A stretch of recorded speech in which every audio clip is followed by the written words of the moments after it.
दोस्तों आज मैं आपको एक ऐसी स्टोरी सुनाने वाला हूँ जिसके अंदर एक 8 साल का बच्चा हर रात को गायब हो जाता था और सुबह अपने घर पे वापस आ जाता था। अपने खाने के बाद ये 8 साल का लड़का अपने घर से गायब हो जाता था। एक रात को उसके पिता उसका पीछा करने का फैसला करते हैं और ये जानने के लिए कि वो कहाँ जाता है। अपने बेटे का अविश्वसनीय सच जानने के बाद उसका पिता अपने आंसू नहीं रोक पाया और वहीं खड़े खड़े रोकने लगा। उन्होंने स्थानीय समाचारों को बताया कि उन्हें अभी भी समझ में नहीं आ रहा है कि उनके बेटे ने बिना किसी को सूचित किए इतने लंबे समय तक अपने आप को इतना रहस्यमयी कैसे रख लिया। अगर मेरी पत्नी और मुझे इसके बारे में पहले पता लगता तो हम तुरंत कार्रवाई भी करते। लगातार 11वां दिन था जब बेन ने पाया कि रात के भोजन के बाद उसके बेटे का कमरा खाली था। यह हमेशा एक ही समय के दौरान होता था, रात के 7 से 9 के बीच में। ल्यूक हमेशा से ही काफी शरारती बच्चा रहा है और पहले भी कई मौकों पर ऐसे घर से लुका छुपी का खेल खेलता रहा है, लेकिन छिप के बाहर गया है। लेकिन इस बार उसके गायब होने का कारण कुछ अजीब सा था जो कि ठीक नहीं लग रहा था। जब बेन ने इसके बारे में अपने बेटे से पूछा तो हमेशा से उसके पास जवाब तैयार होता था या फिर अपने पिता को बोल देता था कि इसका उनके पास कोई मतलब नहीं है, आप अपना काम करिए, मैं अपना काम कर रहा हूँ। लेकिन चिंतित पिता ने इतनी आसानी से हार नहीं मानी।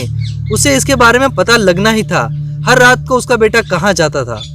जब लगातार 12वें दिन उसका बेटा गायब हुआ तब बेन के पास उसके कमरे की तलाशी लेने और बात को तह तक जाने के लिए पूरे 2 घंटे का समय था। ठीक 7 बजे वो ऊपर के कमरे में गया और बेन ने अपने बेटे के ड्रेसर में खोजबीन शुरू कर दी। उसने हर एक ड्राइवर को खोला और ऊपर से नीचे तक अच्छी तरह से तलाशी ली। अपने बेटे के सारे कपड़ों और खिलौने में अच्छे से ढूंढने के बावजूद भी बेन को ऐसा कोई सुराग नहीं मिला जिससे उसे बेटे के रोजाना गायब होने का कारण बता सके। लेकिन फिर उसकी नजर एक ऐसी चीज पर पड़ी। उसकी जीन्स की पिछली जेब के बाहर एक सफेद कागज का टुकड़ा चिपका हुआ था। कागज के उस टुकड़े पे कुछ लिखा हुआ था, लेकिन वो क्या था? बेन घबरा कर उसकी जीन्स की तरफ बढ़ा। उसके उसी जेब में से वो कागज का टुकड़ा लिया और उसे पढ़ने लगा। लिंड गली के कोने पर ठीक 7:15 बजे चैपल के पास आ जाना, और हाँ, सुनिश्चित करना कि तुम अकेले ही हो। हैरान और भ्रमित बेन उस कागज को घूरता रहा। यह सब क्या हो रहा था? उसके बेटे को हर रात को लिंड स्ट्रीट पर क्यों जाना पड़ता था? और यह अजीब चीज कौन नोट लिखता था? और ऐसे नोट किसने लिखा? 13वें दिन ल्यूक और बेन दोनों जाने के लिए तैयार थे। तो जब ल्यूक ने खाना खाने के बाद ये कहा कि वह अपने कमरे में जा रहा है, तब बेन चुपचाप थोड़ी दूर उसके पीछा करने लगा। वह सुन पा रहा था कि ल्यूक अपने कमरे की खिड़की के बाहर कूदा है, लेकिन इस बार बेन पूरी तैयारी के साथ आया था। बेन चुपचाप घर के पीछे से निकला और एक कूड़े के ट्रक के पीछे छिपकर अपने बेटे को देखता रहा। उसे ल्यूक के भागने की आवाज भी सुनाई दी थी। चैपल तक जाने वाली सड़क एक जंगली क्षेत्र से गुजरती थी, इसलिए बेन ने छुपने के लिए बहुत सारे स्थान थे। हालांकि उसके बेटे ने नोट में दिए निर्देशों को बहुत गंभीरता से लिया था।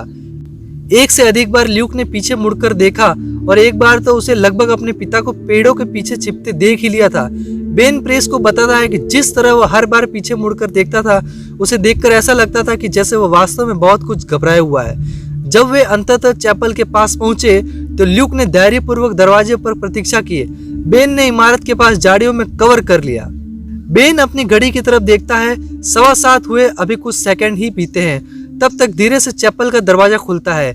चौखट पर एक लंबी छवि दिखाई देती है। चैपल के अंदर काफी अंधेरा था, लेकिन बेन ये देख पा रहा था कि चौखट के भीतर कोई आदमी खड़ा है।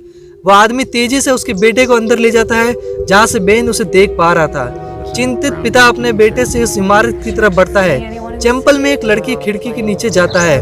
वह काफी सावधानी से कांच के पार देख पाता है। जब वह दूसरी ओर अपनी नजर केंद्रित कर पाता है, तब अचानक से वह रहस्यमय इंसान को पहचान लेता है। और ये फ्रैंक थे, ल्यूक के पुराने प्राथमिक शिक्षक। लेकिन वह स्कूल के समय के बाद उससे बेटे से क्यों नहीं मिल रहे थे और इसे गुप्त क्यों रखना पड़ रहा है? बेन अपने बेटे को अपने बैग के अंदर से अपने पुराने शिक्षक को देते हुए देखता है। वह सोच में पड़ गया कि ये क्या हो सकता है, लेकिन फिर अचानक से ल्यूक दरवाजे की ओर बढ़ता है। इसके पिता उसके पास छिपने के लिए कुछ सेकंड ही होते हैं। इससे पहले कि वह छिप पाता, ल्यूक तेजी से भागने लगता है। लगभग 7:30 बजे ल्यूक दौड़ना बंद कर देता है। बेन देखने लगता है कि ल्यूक एक बूढ़ी महिला को मिलता है। दोनों सावधानी से गले मिलते हैं, कहीं कोई और उन पर नजर न रखे हुए है। फिर ल्यूक अपने बैग में हाथ डालता है और उसमें से कुछ छोटी सी चीज बाहर निकलता है।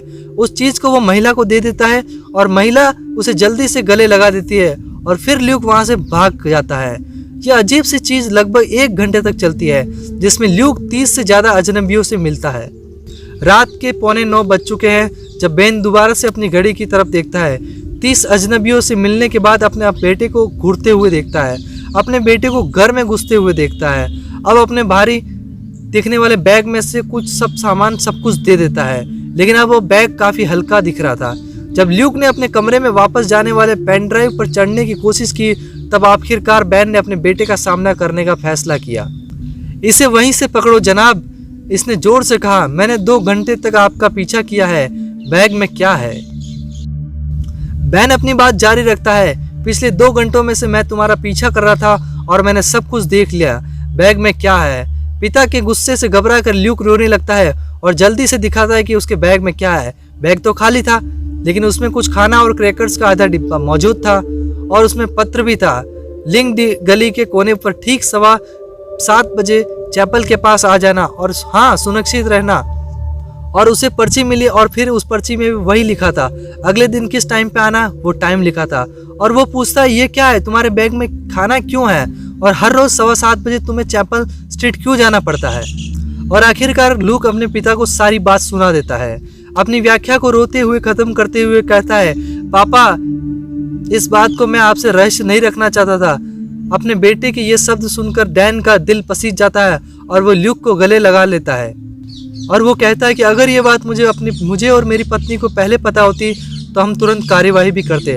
वह पत्र बेन के प्राथमिक अध्यापक फ्रैंक द्वारा ही लिखा गया था, लेकिन बेन ने जो समझा था उसका अर्थ उसे बिल्कुल ही अलग था। पता चलता है कि फ्रैंक अब अध्यापक नहीं थे। जब स्कूल को कर्मचारियों की कटौती के लिए मजबूर किया गया तो फ्रैंक को नौकरी से निकाल दिया गया था। अपने मॉर्गेज का भुगतान नहीं कर पाने के कारण जल्द ही उन्हें सड़क पर आना पड़ा। फ्रैंक कुछ हफ्तों में चैपल में रहने लगे, फिर ल्यूक ने उन्हें वहां पाया। छोटे लड़के ने जल्दी से गरीब आत्मा की मदद करने का फैसला किया। ल्यूक बताता है कि वह नहीं चाहते थे कि किसी को इसके बारे में पता लगे, इसलिए उन्होंने एक रोज खत लिखने के लिए कहा। ल्यूक रोते हुए बताता है, पापा, मुझे माफ कर देना, मैंने हमारे स्टोरेज से खाना चुराया और फ्रैंक को दे दिया। बेन अपने बेटे को दिलासा देते हुए बोलता है, कोई बात नहीं बेटा, लेकिन वो बाकी के लोग कौन थे जिनके पास तुम गए थे? ल्यूक ने सिर्फ फ्रैंक की मदद ही नहीं की, अपने पसंदीदा शिक्षक की मदद करने के दौरान वो और जरूरतमंद लोगों से मिला। जब इतने सारे लोगों को मदद की जरूरत थी, तब 8 साल का बच्चा सिर्फ एक ही व्यक्ति की मदद कैसे करता? इसलिए वो अलमारी से और खाना लेता रहा। हर रोज बेघर व्यक्ति को थोड़ा खाना देना चाहता था। टंकी हर दिन वो थोड़ा, इसलिए वह अलमारी से और थोड़ा खाना ले रहा था। वह हर रोज बेघर व्यक्ति को थोड़ा खाना देना चाहता था, टंकी हर दिन वो घोड़ा छाप महसूस कर सके। एक सच्चा स्थानीय हीरो। लेकिन ल्यूक के रोमांच का यह अंत नहीं था। जब ल्यूक की मां ने यह कहानी सुनी तब वो तुरंत चैपल के लिए निकल गए।